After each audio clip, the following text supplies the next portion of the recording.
Hari ini kita akan lanjutkan kembali, kita akan belajar kebenaran firman Tuhan. Kita akan melihat sisi Tuhan kita adalah Bapa yang baik. Sekalipun dalam kondisi kita ini yang dablek, ngeyelan pun, dia tetap Bapa yang baik loh. Makanya sampai hari ini ketika kita ini melakukan dosa dan pelanggaran, kasih setianya masih tersedia. Kita datang kepada Tuhan, dia akan ampuni dosa kita. Tapi banyak orang ketika punya dosa dan kesalahan, dan orang lain bikin kesalahan, datang sama hidupnya malah susah mengampuni. Ketika orang bikin kesalahan terhadap orang lain, dan ternyata orang tersebut yang pernah disakiti dilukai susah mengampuni. Padahal Bapak kita ini adalah Bapak yang luar biasa. Berkali-kali kita bikin dosa, bikin kesalahan, ceroboh, hidup ngawur, gak peduli Tuhan, bahkan gak percaya dengan Tuhan, bahwa dia yang memimpin, dia yang membawa hidup kita, kita gak percaya, malah kita percaya kepada hal yang lain. Dia tetap Bapa yang baik. Ketika kita minta ampun, dia ampuni dosa kita. Itu hebatnya Tuhan yang kita sembah. Ketika kita bikin kesalahan, kita sungguh-sungguh mencari Tuhan, Tuhan pasti jawab doa kita. Ketika kita mencari Tuhan dengan kesungguhan hati, Tuhan pasti tolong kita. Hanya seringkali pertolongan Tuhan tidak seperti yang kita harapkan. Kita mengharapkan pertolongan itu segera terjadi, ternyata Tuhan punya cara yang lain. Caranya nunggu waktu, nunggu proses. Waktu nunggu jawaban doa kita, waktu kita mengalami masalah dan persoalan, dan kita sedang menunggu Tuhan bikin mujizat, kadang masa-masa menunggu itulah masa-masa di mana Tuhan sedang urusin hati kita. Makanya hari ini kita mesti ngerti bahwa Tuhan yang kita sembah itu Tuhan yang baik. Tuhan yang kita layani adalah Tuhan yang luar biasa. Saya sudah melayani Tuhan hampir 25 tahun dan terbukti bahwa Tuhan yang saya layani tidak pernah berubah dahulu, sekarang, selamanya. Dia tetap baik. Dia tetap menjawab doa kita. Kadang jawabannya doa, ya sekarang pasti digenapi, instan digenapi. Kadang tunggu. Sampai kapan? Sampai waktunya Tuhan digenapi. Atau jawabannya Tuhan tidak. Tergantung kita mintanya apa. Maka Alkitab ngajarin kalau kita minta, kita harus minta sesuai dengan kehendaknya. Doa yang akan dijawab adalah doa yang sesuai dengan kehendak Tuhan yang di surga. Pasti dijawab. Masalahnya jawabannya bisa cepat, instan, menunggu waktu, perlu butuh proses, atau kita harus sabar menanti jawaban doa itu. Makanya Bapak Ibu, kita ini mesti belajar ngerti waktu Tuhan. Kita nggak bisa bertindak semau kita sendiri.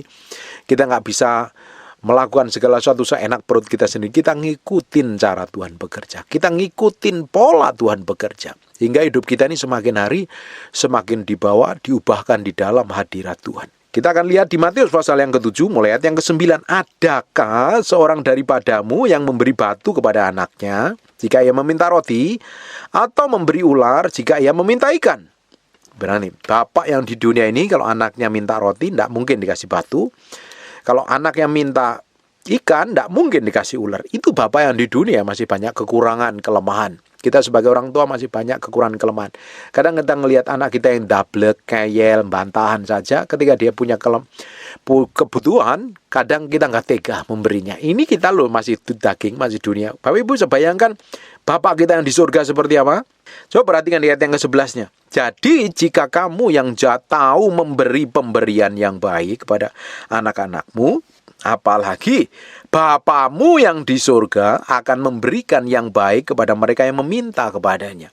Bapa kita pasti menjawab semua pergumulan doa kita. Makanya kalau engkau mengalami pergumulan hari ini, cari Tuhan. Engkau terjepit, engkau terdesak, mengalami persoalan, datang cari Tuhan. Jangan ke dukun, jangan ke orang pintar, jangan ke pendeta, cari Tuhan dahulu, belajar. Jadi banyak orang maunya instan ketika ngadepin masalah yang dicari pendeta. Loh, nyari pendeta enggak masalah loh. Kalau memang ada orang yang perlu dikonselingin, perlu orang dibimbing, apalagi orang-orang yang baru kenal Tuhan atau belum bertobat, belum ngerti firman Tuhan.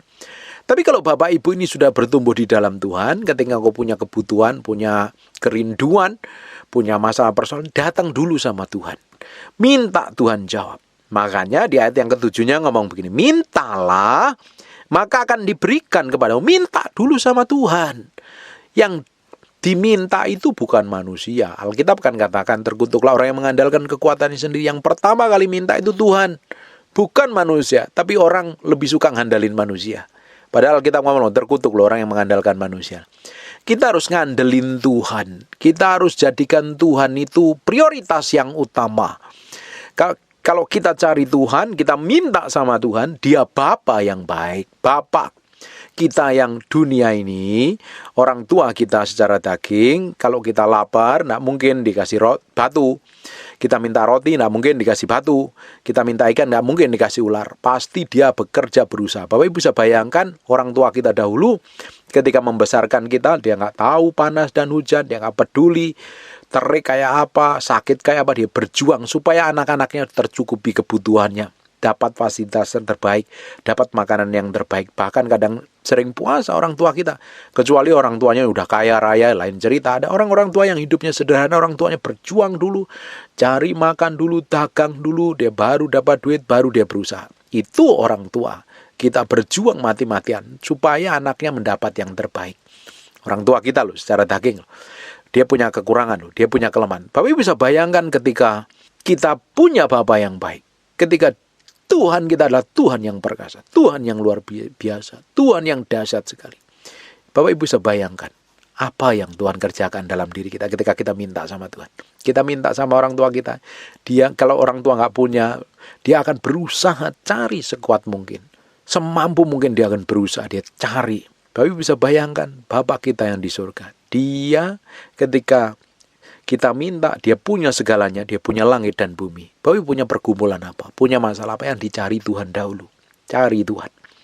Maka akan diberikan kepadamu. Minta sama Tuhan. Cari, maka kamu akan mendapat. Ketok, maka pintu akan dibukakan bagimu. Ini penting sekali yang dicari Tuhan, bukan hamba Tuhan. Orang kan lebih senang nyari hamba Tuhan. Dipikir hamba Tuhan itu tahu segala-galanya dan bisa menyelesaikan segala-galanya. Memang kadang butuh hamba Tuhan untuk ngonselingin masalah sih. Bagi orang yang belum rohani. Kalau engkau udah rohani kan perlu cari Tuhan dulu. Cari, hari ini belum dapat jawaban, cari Tuhan terus, kejar Tuhan terus, doa terus, sampai terobosan itu terjadi.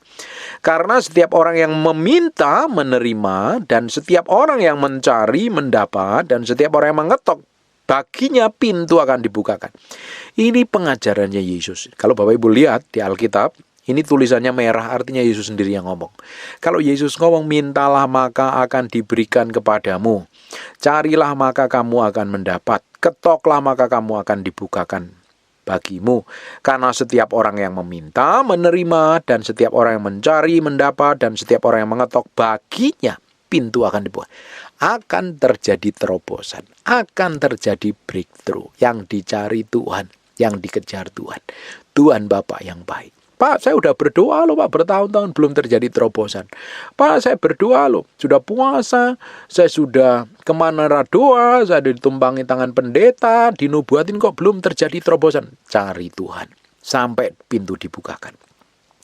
Jangan bosan-bosan. Seperti seorang perempuan yang minta pembelaan seorang hakim, digedor-gedor pintunya. Digedor-gedor, akhirnya mah itu hakim yang lalim loh, akhirnya memberi pertolongan.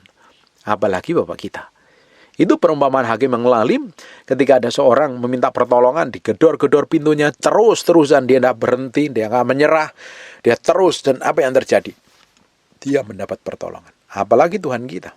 Tuhan kita itu Tuhan yang luar biasa, Bapak Ibu. Makanya meski percaya Tuhan, meski kenal Tuhan, jangan menyerah. Ada orang-orang yang ingin menyerah, ada orang-orang yang ingin rasanya angkat tangan, kibarkan bendera putih, udah gak mau lagi berjuang. Kerja, lakukan yang terbaik. Nah, selama kita menunggu Tuhan bikin breakthrough dan terobosan, kita lakukan bagian kita. Bapak Ibu bekerja, lakukan pekerjaanmu. Bapak Ibu dagang lagi bangkrut, uangmu lagi babak belut, berusaha dagang. Kalau engkau udah hidup jatuh dalam dosa, jangan diulangi hidup jatuh dalam dosa. Mulai hidup benar, mulai hidup kudus, mulai hidup takut akan Tuhan. Kalau selama ini bangkrut terus, keuanganmu kacau, mulai atur keuangan dengan baik. Jangan berpangku tangan, lakukan bagian yang menjadi hakmu, tanggung jawabmu, kerjakan, dan sisanya Tuhan yang bekerja. Itu cara Tuhan memberkatin kita. Lewat apa yang kita kerjakan melalui pekerjaan kita, Tuhan mau berkatin kita. Bukan langsung onggang-onggang kaki di kamar doa, berdoa terus tapi nggak bekerja. Ya, lama-lama kamu melarat. Ada bagian yang harus kita kerjakan. Ada bagian yang harus dilakukan. Kecuali kamu hamba Tuhan full time, sibuk pelayanan terus, sibuk pelayanan lain ceritanya.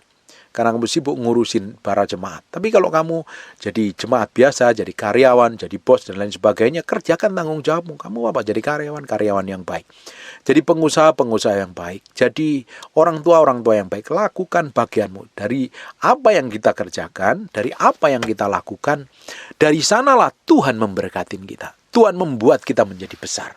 Tuhan membuat kita mengalami kelimpahan dan anugerah Tuhan.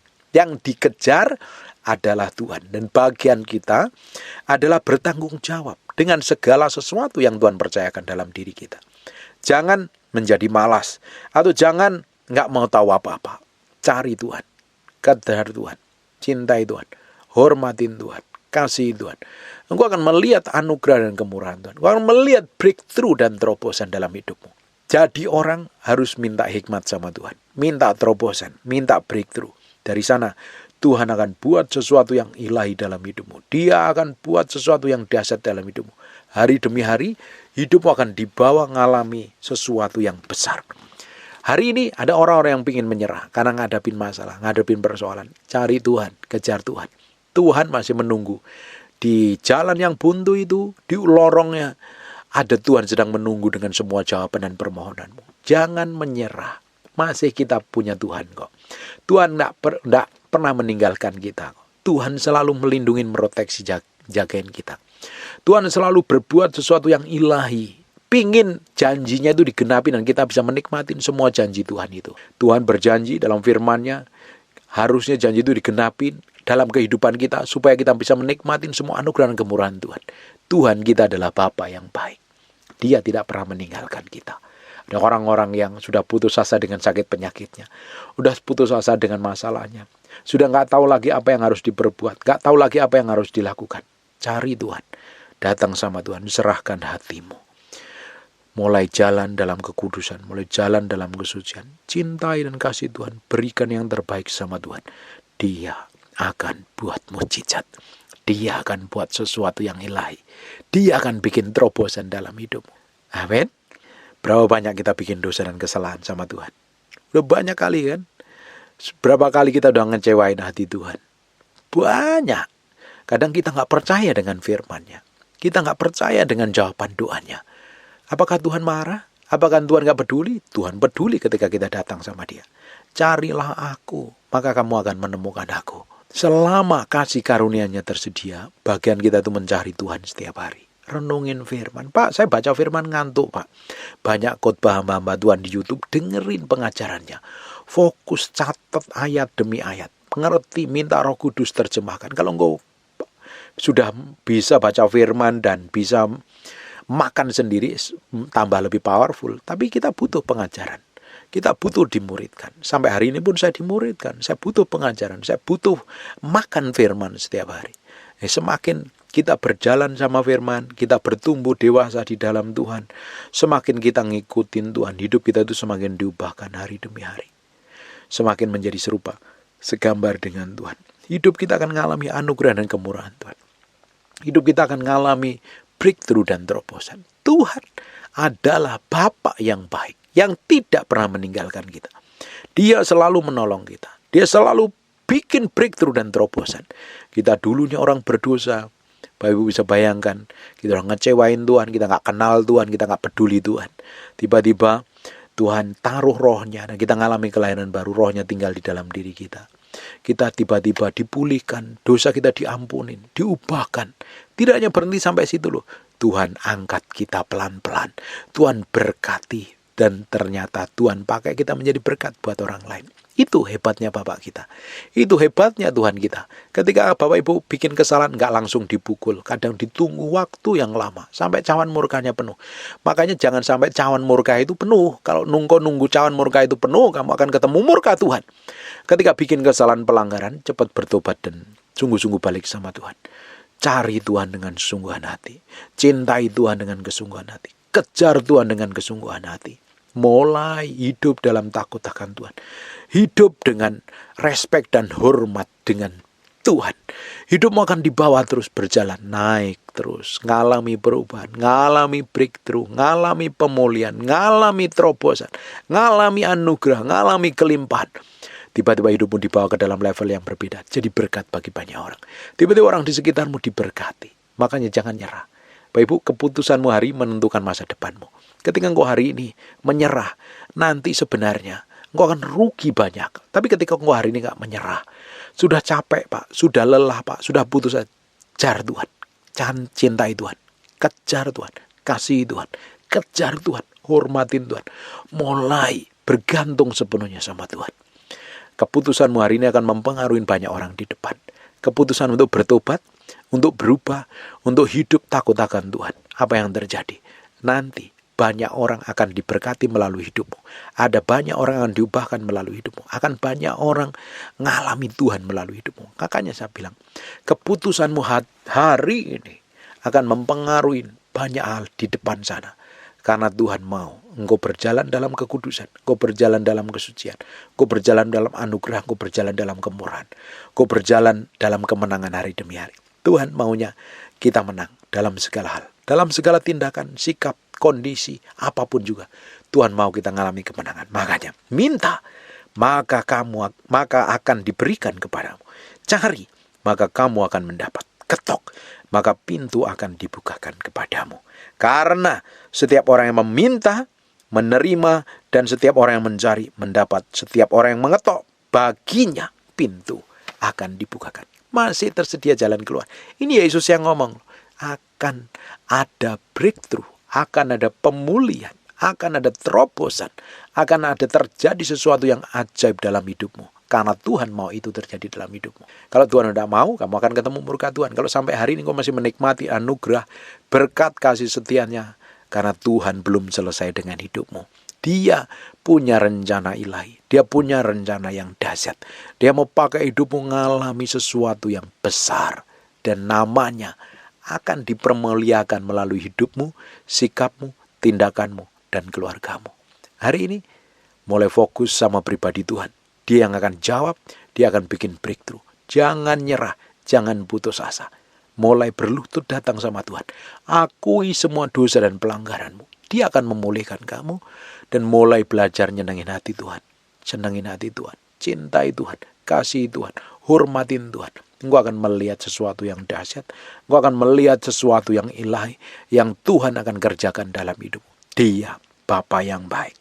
Makanya di ayat yang ke-9, adakah seorang daripadamu yang memberi batu kepada anaknya jika ia meminta roti, atau memberi ular jika ia meminta ikan? Jadi, jika kamu yang jahat tahu memberi pemberian yang baik kepada anak-anakmu, apalagi Bapamu yang di surga, ia akan memberikan yang baik kepada mereka yang meminta kepadanya. Dengerin, Bebe. Bapamu yang di surga akan memberikan yang baik kepada mereka yang meminta kepadanya. Minta apa? Minta yang terbaik yang datangnya dari Tuhan. Minta kehendaknya jadi. Minta hidupmu dipulihkan. Minta hidupmu berjalan dalam perkenanan Tuhan. Minta hidupmu setiap hari dipimpin setiap langkahmu. Supaya engkau berjalan dari kemenangan satu pada kemenangan yang lain. Engkau ngalami anugerah. Engkau ngalami kemurahan. Engkau ngalami hidup yang berkemenangan dalam segala hal. Dan nama Tuhan akan dipermuliakan melalui hidupmu. Dia akan buat mujizat, dia akan pimpin, dia akan tolong, dia akan sertai, dia akan proteksi, dia akan lindungi. Dia Allah yang dahsyat, yang tidak pernah meninggalkan hidupmu. Mulai hari ini, beri hati sepenuhnya sama Tuhan. Dan mulai fokus sama Tuhan. Karena pemulihanmu akan segera datang. Amin. Cari Tuhan, kejar Tuhan. Jangan kejar manusia. Kamu kejar manusia, kamu hilang pengharapan. Kamu akan kecewa. Kamu kejar Tuhan, kamu akan dapat segala-galanya. Kamu kejar tangannya, kamu akan terima mujizatnya. Kamu kejar pribadi Tuhan, kamu dapat semuanya. Kamu akan dapat pemulihan. Hidupmu akan berkemenangan. Hidupmu akan mengalami banyak hal yang ajaib dan dahsyat. Berjalan terus, berjalan dipimpin Roh Kudus untuk mengalami kemenangan, breakthrough dan terobosan. Amin. Jangan menyerah. Tetap fokus kejar Tuhan. Karena pemulihan ada di depanmu. Tutup matamu. Tutup Alkitabmu, kita berdoa. Bapak, terima kasih buat firman-Mu. Kami kembalikan segala hormat, pujian, pengagungan buat Raja kami yang maha mulia. Kami materaikan firman-Mu dengan darah anak domba. Firman ini nempel dalam hati kami. Terbahat dalam loh batin kami. Firman ini menjadi kehidupan, sehingga kami mengalami kemenangan demi kemenangan. Berkati setiap orang yang rajin mendengar firman yang hamba-Mu sampaikan. Berkati mereka. Tuhan bikin breakthrough, Tuhan bikin terobosan, Tuhan bikin pemulihan. Hamba-Mu berdoa biar kasih setia Tuhan melimpah-limpah. Hamba-Mu berdoa untuk orang yang sedang sakit dan mengalami kelemahan tubuh. Oleh bilur Yesus, oleh darah Yesus, jadilah engkau tahir, jadilah engkau pulih, jadilah engkau sehat. Jadi seperti aku doakan, katakan, dalam anugerah, dalam kemurahan-Mu, biar kasih setiamu melimpah dalam kehidupan kami. Terima kasih ya Tuhan. Terima kasih. Kami berdoa dan mengucap syukur. Haleluya. Amin. And God bless you. Terima kasih Tuhan, terima kasih, terima kasih. We thank you, we praise you, we adore. Terima kasih buat siang hari ini.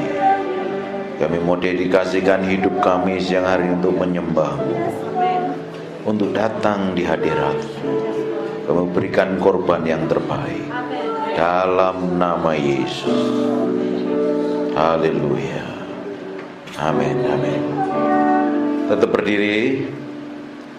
Pegang HP-nya dulu di silent. Saya nggak mau dengar suara HP hari ini.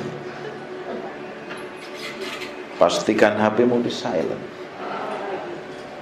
Tetap berdiri sebentar. Di Kidung Agung pasal yang ke-8, 6 dan 7. Taruhlah aku seperti materai dalam hatimu, seperti materai pada lenganmu. Karena cinta kuat seperti maut, kegairahan gigih seperti dunia orang mati. Nyalanya adalah nyala api, seperti nyala api Tuhan. Air yang banyak tak dapat memadamkan cinta, sungai-sungai tak dapat menghanyutkannya. Sekalipun orang memberi segala harta benda, rumahnya untuk cinta, namun ia pasti akan dihina. Kita harus tempatkan Tuhan jadi yang utama dan terutama, lebih dari apapun juga. Taruh Tuhan harus jadi yang utama dalam hatimu. Hari ini kita mau berikan hati kita ini sepenuhnya untuk Tuhan pagi hari ini. Mulai fokus hatimu sama Tuhan. Jangan fokus sama saya. Saya ini bukan siapa-siapa. Kita minta sesuatu yang berbeda pagi hari ini. Nanti ada urapan seperti gelombang yang akan memenuhi ibu-ibu semua. Ini namamu,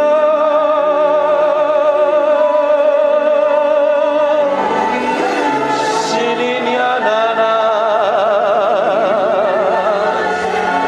igunamore, iminiana nalamu.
menembus dengan kuasa-Mu.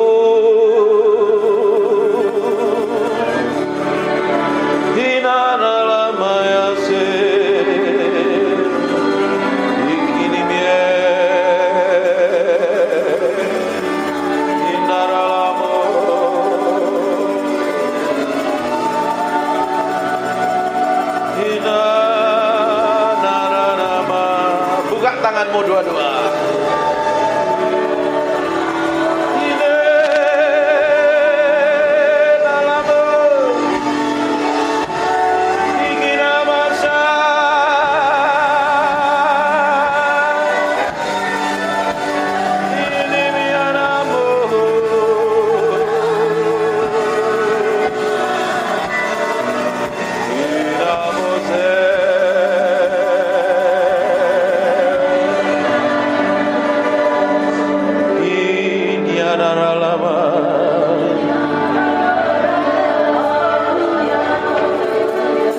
Sementara aku menyanyikan mazmur ini, aku berdoa urapan-Mu turun seperti gelombang mengalir, penuhi orang yang haus dan lapar akan hadirat-Mu.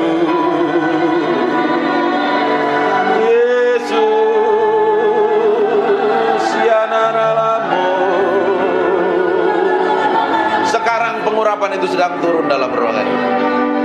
Semakin kuat urapan itu turun dalam nama Yesus. Jesus name.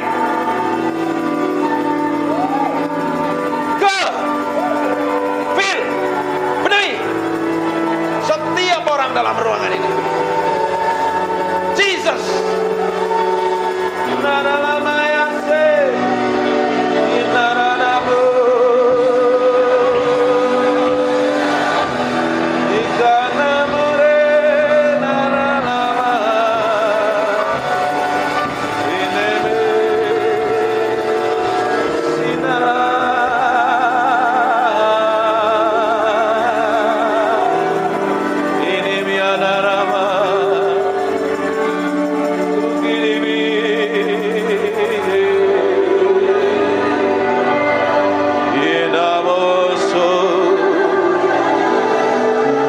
Nikmati Tuhan, nikmati hadirat-Nya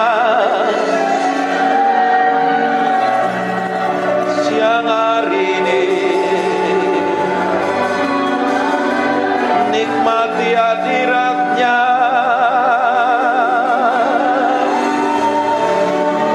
nikmati hadirat-Nya, memuaskan hatimu.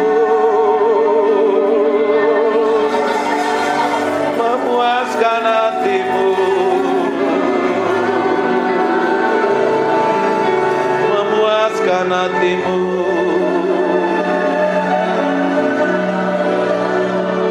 Saya mau hitung 1 sampai 3. Siap-siap. Pada hitungan ketiga ada kuasa Allah turun dalam hidupmu.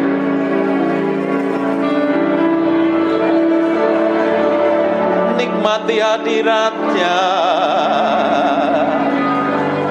Siap-siap saja kuasanya turun menjamahmu.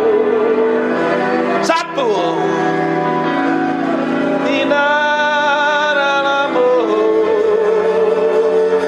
Ada seperti api turun dari atas kepalamu.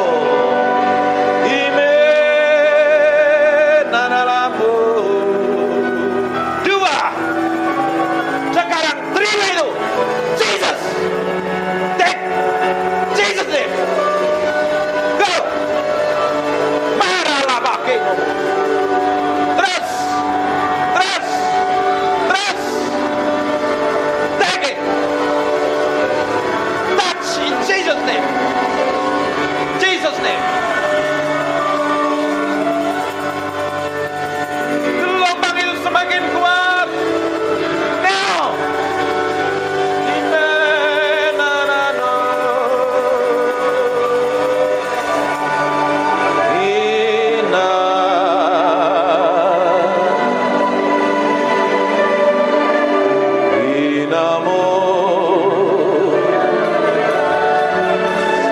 kami mengasihi-Mu,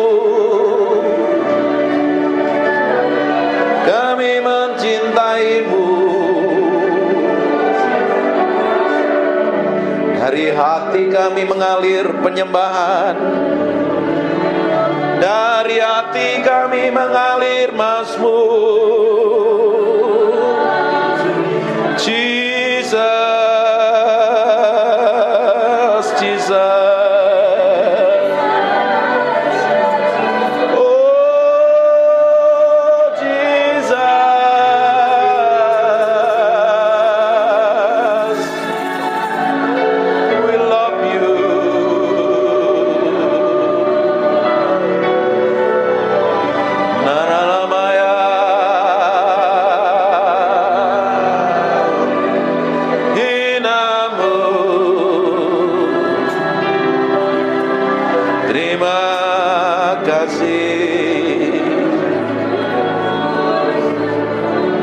Kami minta roh hikmat wahyu turun di atas kami siang hari ini. Singkapkan kebenaran-Mu, singkapkan Tuhan.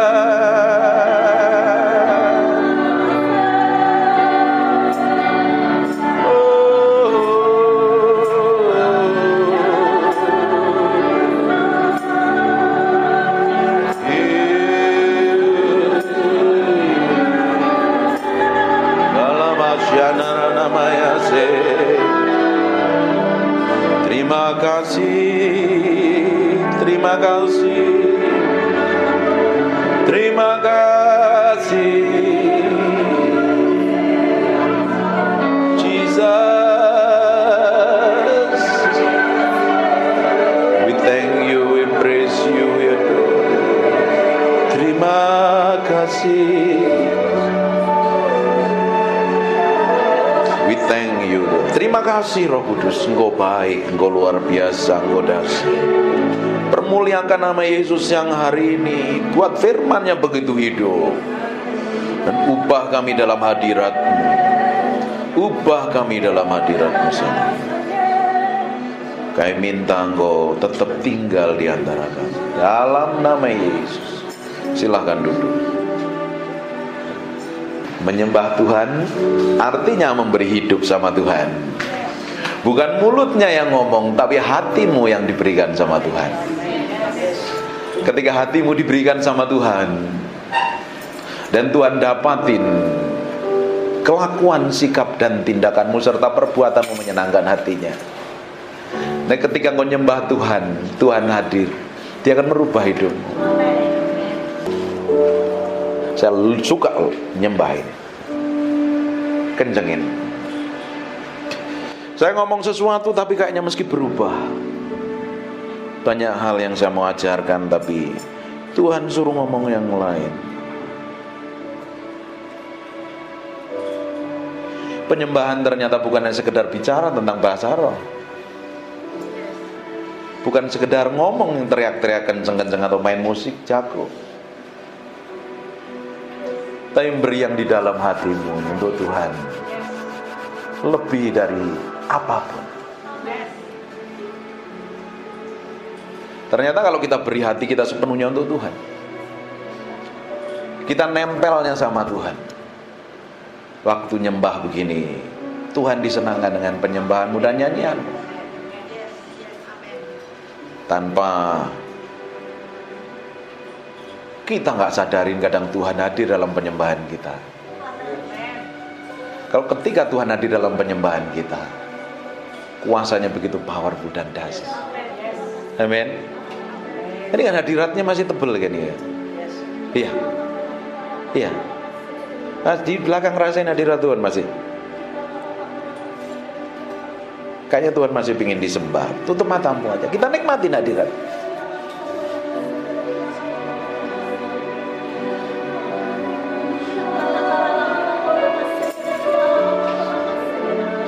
Naralamaya, naralamu, Sinana more ikini miana lama. Engkau dipuji, Engkau ditinggikan. Lihat orang-orang ini menyembah-Mu. Oh Yesus.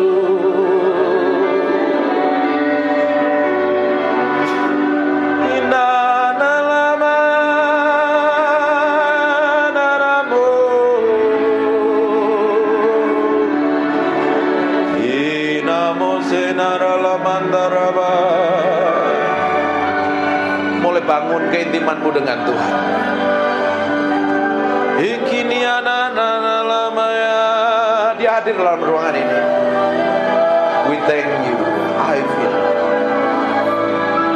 We thank you.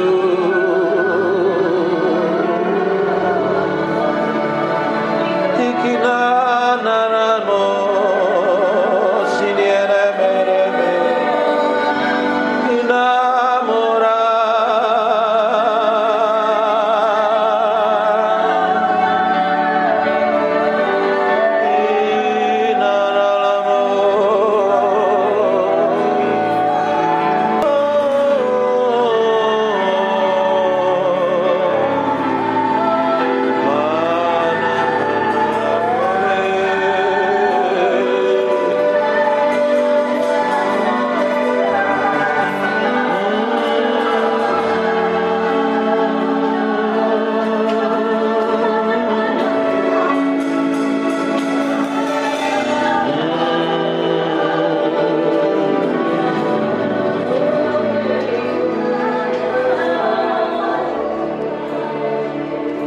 Silakan duduk.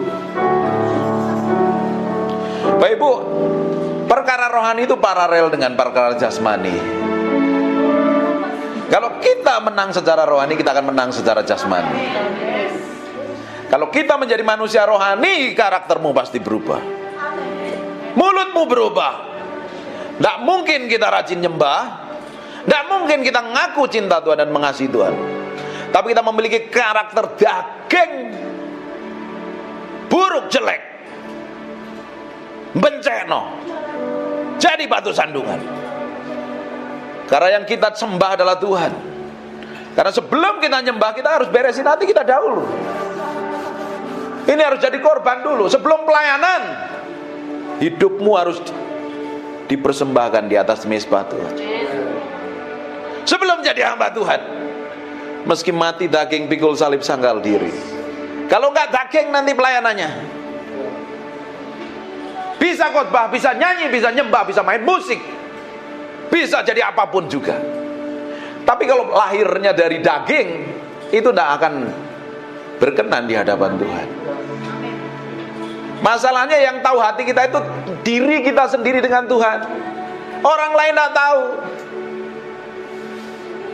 Pasangan hidup pun tidak tahu. Yang tahu adalah engkau dengan Roh Kudus. Makanya sebelum datang kepada Tuhan, sebelum datang ibadah, nyembah dulu di hadapan Tuhan. Beri korban hidupmu dulu. Izinkan Tuhan menyelidiki sampai kedalaman batin kita. Kalau hal yang busuk, jahat, motivasi jahat, kelakuan buruk, kita bisa datang ibadah, tapi kalau kita memiliki sikap dan kelakuan yang buruk, tidak berkenan di hadapan Tuhan, buat apa? Manusia suka menutupin yang di dalam ini dengan sikap yang di luar. Di luar kelihatannya rohani, kelihatannya hebat, bagus dan luar biasa. Tapi kalau yang di dalam ini tidak didapatin berkenan di hadapan Tuhan, hidupmu tidak akan berkenan di hadapan Tuhan. Yang kita kejar hari ini adalah hidup berkenan di hadapan Tuhan. Dan suatu hari kita akan didapati menjadi orang kesayangan Tuhan. Kalau kita didapat menjadi orang kesayangan Tuhan, apa saja yang kamu butuhkan, apa saja yang kamu perlukan, tidak perlu minta, Tuhan cukupin kok. Seorang bapak yang baik, dia tahu kebutuhan anak-anaknya. Seorang mama yang baik tahu kebutuhan anak-anaknya. Betul nggak ibu-ibu yang di belakangnya? Kalau anakmu punya kebutuhan, pasti dicukupin kan? Kadang dia nggak minta pun, dia pasti dikasih. Bayangkan Allah kita Allah yang perkasa, Allah yang baik dan luar biasa. Oh, kita sendiri aja sering kurang ajar, Tuhan tetap baik kok. Seringkali kita nggak peduli dengan Tuhan, kita cuek dengan Tuhan, Tuhan tetap baik. Bayangkan kalau kita didapati menjadi orang kesayangan Tuhan. Hatimu diberikan sama Tuhan sampai kedalaman batinmu. Makanya setiap hari kita mesti ngomong, nih Tuhan, cek sampai kedalaman hatiku. Koreksi. Harus diizinkan Roh Kudus mengkoreksi sampai kedalaman batin ini loh. Karena orang Kristen itu seringkali palsu. Tapi hari ini kita mau beri hati kita sepenuhnya untuk Tuhan. Tahu gak kita waktu kita beri hati kita sepenuhnya untuk Tuhan? Waktu kita nyembah Tuhan hadir dalam penyembahan kita. Betul gak? Roh Kudus adalah roh yang kudus, roh yang suci. Dia tidak bisa bersatu dengan pribadi yang kotor dan najis. Bagaimana kita ingin menghadirkan Tuhan dalam penyembahan kita, dalam pelayanan kita, sedang mulut kita jahat, hati kita busuk, motivasinya jahat, tidak berkenan di hadapan. Datang. Tapi kalau hati kita ini belajar proses by proses nih, hari demi hari ini, setiap hari, ketika Bapak Ibu dengar khotbah seperti ini, kan mengkorek sampai kedalaman batinmu. Ini khotbah kan tidak enak, keras lagi. Tahu Peter Guntur pasti khotbahnya keras, nggak ngomong manis. Saya nggak mau kasih gula-gula, khotbah yang manis-manis, nanti Bapak Ibu semuanya kena diabetes rohani loh. Penyakitan secara rohani. Saya kasih stik dan daging supaya engkau bertumbuh kuat di dalam Kristus dan didapati menjadi orang-orang yang berkenan di hadapan Tuhan, nyenengin hati Tuhan. Bukan menang secara rohani saja, secara jasmani pun engkau punya jadi orang-orang yang skillful, berhasil di bidangmu. Jadi ibu rumah tangga yang berhasil, jadi businessman, businesswoman yang berhasil. Kerjain apa-apa berhasil, karena kalau orang disertain Tuhan, apa saja yang dikerjakan tanganmu Tuhan akan bikin berhasil. Tidak mungkin ikut Tuhan itu gak bikin berhasil. Ada yang salah kalau hidup kita gak ngalami peningkatan. Masa dari tahun ke tahun tetap sama? Yang gak berubah itu Yesus. Kita harus berubah dari kemuliaan kepada kemuliaan, dan kemuliaan itu semakin besar. Orang bisa melihat kemuliaan yang manifestasi melalui hidup kita. Amin. Tuhan mau seperti itu. Bukan duduk di gereja ditumpangi tangan pendeta, diuyak-uyak kepalamu, terus hidupmu ingin berubah sampai gigimu rontok semua, nggak akan berubah.